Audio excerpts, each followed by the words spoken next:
Hey, hey, hey! Okay, that was too much.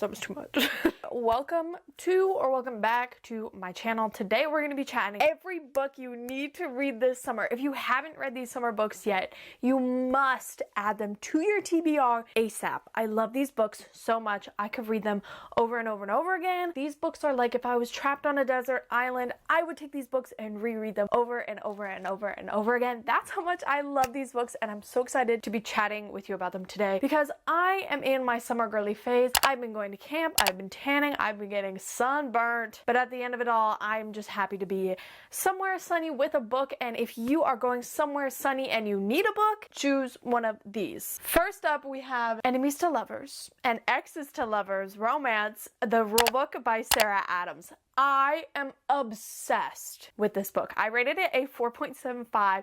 I just have one gripe with literally one scene in the book, but it's fine. I loved the chemistry between our main characters, and also it was so summer coded. I love it. And look at the fun summer vibes of the cover. Such a good beach read. I highly recommend you read it this summer. Literally a 10 out of 10. Our main character, Derek, dated Nora in college, and they had a really, really messy breakup. And then turns out a few years later, Derek is now in the NFL, and his new agent is his ex-girlfriend, Nora. They sort of create a rule book around how they're supposed to act as like a professional relationship, but things slowly start to blur the lines, and I'm obsessed with this book. I highly recommend you read it. If you love more closed-door stuff, Sarah Adams is definitely the way to go. I know there is one spicy scene in this, but she prefaces it in the beginning of the book if you want to skip it. But for me, I love this book so much through and through. Highly recommend. Next up, this is the most, well, close to the most underrated rec I have ever recommended, and I haven't even recommended this on my channel yet. That's how much I want to gatekeep this, but I know I can't be a gatekeeping girly. I cannot be the gatekeeper here. I have to recommend The Secret Life of Bees by Sue Monk Kidd. This book is like just 300 pages. Bring it to a beach and read it. You will cry, sob, happy tears, sad tears, grief tears, and you will learn found family and coming of age. It's literally the most wholesome book I've ever read in my whole life, and sometimes I literally just reread the ending of it and I bawl my freaking eyeballs out. I'm getting emotional just thinking about it. It's set in 1964, and we're following our main character Lily, and she has run away from home with her caretaker, and so we're following Lily and Rosalie, her caretaker, and they are going on an adventure to escape the crazy racism and for Lily, her abusive father. So this is just, I don't have words to describe how much I love and appreciate this book. And I think if you take anything away from this video, it should be that you should read this book. I think everyone can gain something from this, and it's just so sweet. I love it so much. Grab this book. You can find it like at any thrift store, and it boggles my mind because it's so good. It's short. You can read it over a weekend. Just pick it up, girl. It's so good. You'll cry. It'll be great. Next up, this is the most underrated book on this rec list that I have going today. We have Summertime Punchline by Betty Corrello. I cannot shut up about this book. If you've seen my channel before, you know I love this book. This is a 5-star read for me. We're following a stand-up comedian who goes back to her hometown to sort of like find her roots again, and she finds a love interest who is running a bar, and I love the banter and the wittiness in this. I love it so much. I love our main character, and I love the family elements in this as well. Every character felt really well-rounded and well-written, and I just thought this is like one of the best summer romances I've ever read in my whole life. So yeah, this is so good, guys. Pick this up and read it. And also the carnival vibes, so summer. I love this whole cover, and I think it totally represents the book that's inside. 10 out of 10. I rated this a 5-star. Pick it up this summer. It's such a good, light, fluffy, fun romance. Next up is The Happy Place by Emily Henry. You could interchange this with literally any Emily Henry book, okay? I love them all, but specifically Happy Place is like my favorite one. So good. We're following a couple who are on the rocks, like about to get divorced, but then they are forced to stay together for their friend group because one of their friends is getting married and they don't want to like drop the bomb at their like engagement fun party and be like, hey, we're getting divorced. So anyways, it's like a forced proximity and it's kind of like rekindling lost love. And Emily Henry, every time she writes, it just like scratches my brain, and I'm so satisfied at the end of every book. Like, I love her so much. Her writing style is literally perfect, and I don't want her to change for anything because I love all of her books.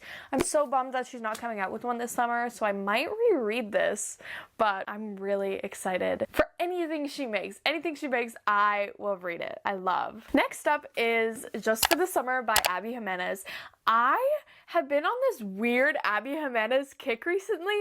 I read Just for the Summer. I also read Yours Truly, and most recently, I read Life's Too Short. Life's Too Short, literally sobbing, crying. I loved it so much. Such a good book. But specifically for summer vibe, Just for the Summer. So good. The summer vibes are a literal 10 out of 10. I loved our nuance and complex main female character. I love a complex female main character because sometimes it's like sunshines and giggles and all they care about is finding love. But in this one, everything about her I was conflicted about, which pissed me off. But then eventually the more I read, the more I was like, no, she is a complex woman and I need to respect her for that. I was just like, these characters were so well thought out. And sure, they wouldn't react how I would in a situation, but I could back all of their thoughts and feelings behind their actions, which I thought was really great going into a novel of just being like, I can see where you're coming from, but I wouldn't make those decisions. And I think that's like genuinely how to make a character not necessarily unlikable, but nuanced and complex. And I loved our main character. I thought all of her thoughts and opinions on her romantic situation were valid, despite me feeling like, hey, this is a romance book. Like, can we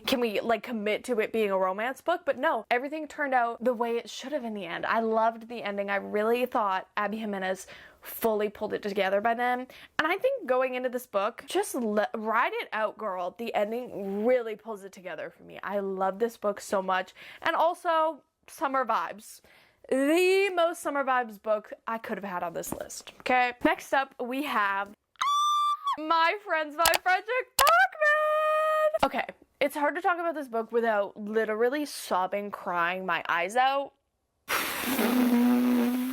As like a low-income summer girly, that's how I grew up, running around town, going to parks with my friends, bare feet on the gravel, you know what I mean? Those are the vibes of this book. I think it just holds a very special place in my heart because I'm gonna start crying, no. It just holds a really special place in my heart because I feel like I can see my childhood friends in lots of the characters in this, and I can see their struggles and where they came from and where they even ended up and where they're going. The writing in this book, like, fully emotionally encapsulated what it was like for me to be a kid growing up and me having friends and knowing that, like, you would die for these people, like, you would take a bullet for them and they just meant the world to you, and your whole summer was just filled with friendship, and that's all it was there for, and that's all you need in life is just your friends.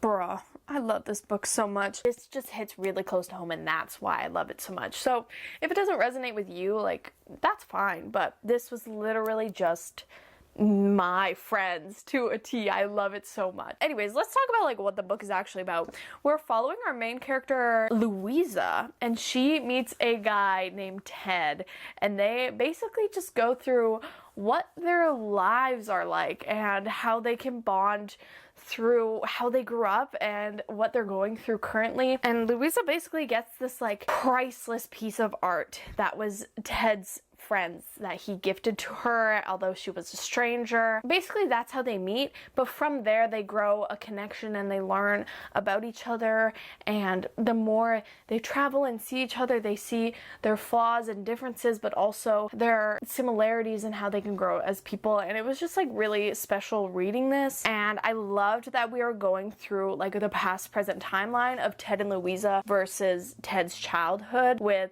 his friends. I just love it so much. This is like a 6-star read in my mind. If you haven't read it, try it, pick it up. I highly recommend. Couldn't recommend enough, really. Next up, we have 5 Survive by Holly Jackson. Girl! This started like a revolution in my mind, honestly. I have been obsessed with thrillers ever since I read this.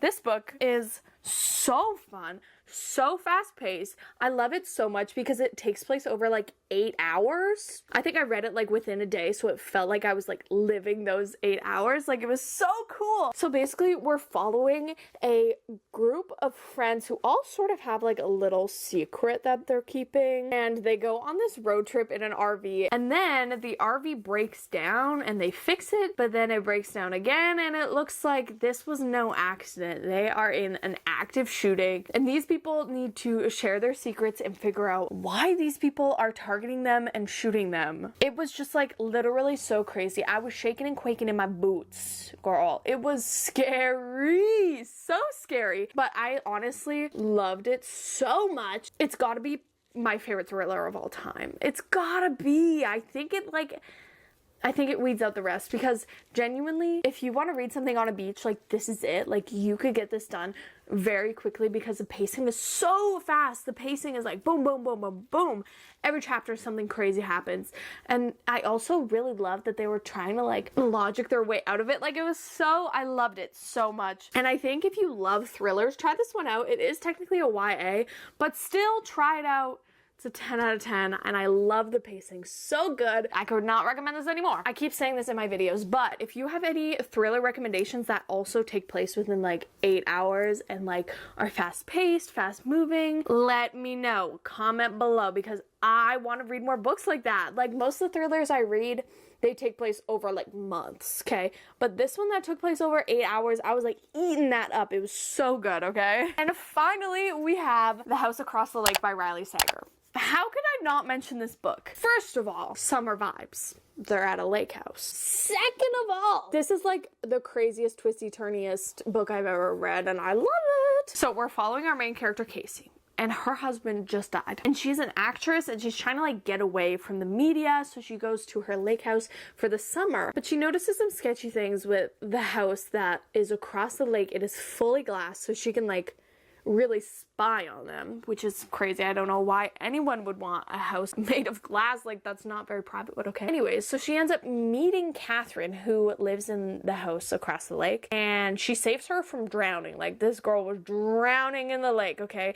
So Casey saves her, and then they sort of spark up a friendship, but then there's also just like weird stuff going on. Her husband's acting a little strange, and she's meeting all the neighbors, and then someone disappears, and we gotta figure out what the heck is going on.